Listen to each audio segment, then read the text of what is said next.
Tariff और global trade war की आशंकाएं धीरे धीरे कम हो रही हैं। कई देश अमेरिका के साथ बातचीत में जुटे हुए हैं।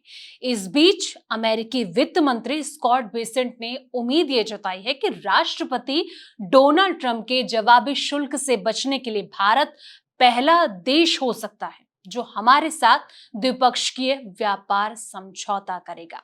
यानी कि क्या अब टैरिफ वॉर खत्म हो जाएगा?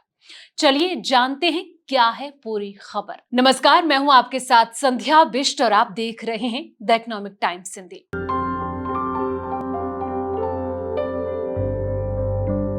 अमेरिका ने भारतीय निर्यात पर 26% जवाबी शुल्क लगाया, लेकिन बाद में इसे 90 दिनों के लिए टाल दिया गया। ये जो अवधि 8 जुलाई को समाप्त होने वाली है। हालांकि अन्य देशों की तरह भारत पर वर्तमान नीति के तहत 10% शुल्क लागू है। अखबार न्यूयॉर्क पोस्ट के अनुसार बेसेंट ने बुधवार को कुछ संवाददाताओं के साथ एक गोलमेज बैठक में कहा कि भारत के साथ व्यापार वार्ता सफल रूप से निष्कर्षण पर पहुंचने की बहुत करीब है।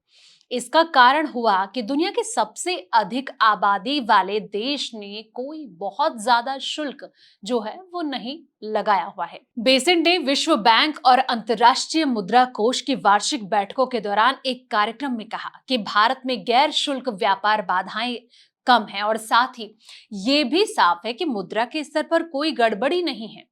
सरकारी सब्सिडी है लेकिन वह बहुत कम है, इसलिए भारत के साथ जो समझौता है वो करना बहुत ही आसान है। ये बात उनके द्वारा कही गई। न्यूयॉर्क पोस्ट के अनुसार राष्ट्रपति ट्रंप ने मांग की है कि अन्य देश अमेरिकी वस्तुओं पर अपनी शुल्क और साथ ही गैर शुल्क बाधाओं को हटाएंगे और साथ ही अमेरिकी व्यापार घाटे को समाप्त करें। इससे पहले मंगलवार को जयपुर में अमेरिकी उपराष्ट्रपति जेडी वेंस ने समृद्ध और साथ ही शांतिपूर्ण 21वीं सदी के लिए दोनों देशों के बीच मजबूत संबंधों का एक व्यापक खाका जो है वो पेश करते हुए भारत से गैर शुल्क बाधाओं को हटाने, अपने बाजारों तक अधिक पहुंच देने और अधिक अमेरिकी ऊर्जा सैन्य हार्डवेयर खरीदने का आग्रह किया है। दोस्तों ये भी बता दें कि अखबार ने आधिकारिक आंकड़ों का हवाला देते हुए ये कहा है कि फरवरी तक अमेरिका में आयातित वस्तुओं में भारत की जो हिस्सेदारी है वो करीब 3% थी।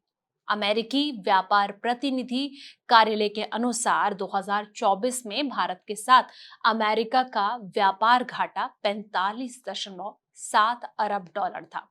तो जिस तरीके से ये विदेश मंत्री के द्वारा एक बड़ा बयान निकलकर सामने आया है यूएस विदेश मंत्री के द्वारा, ऐसे में ये देखना होगा कि जिस तरीके से उनके द्वारा ये कहा गया है, इससे क्या आने वाले वक्त में अमेरिका और भारत के बीच में जो ट्रेड वॉर की जंग कुछ वक्त पहले देखने को मिली थी, क्या वो आने वाले वक्त में खत्म हो जाएगी? ये तो आगे ही पता चल पाएगा। फिलहाल इस वीडियो में इतना ही। जानकारी भरे ऐसे और वीडियोस के लिए आप देखते रहें द इकोनॉमिक टाइम्स हिंदी।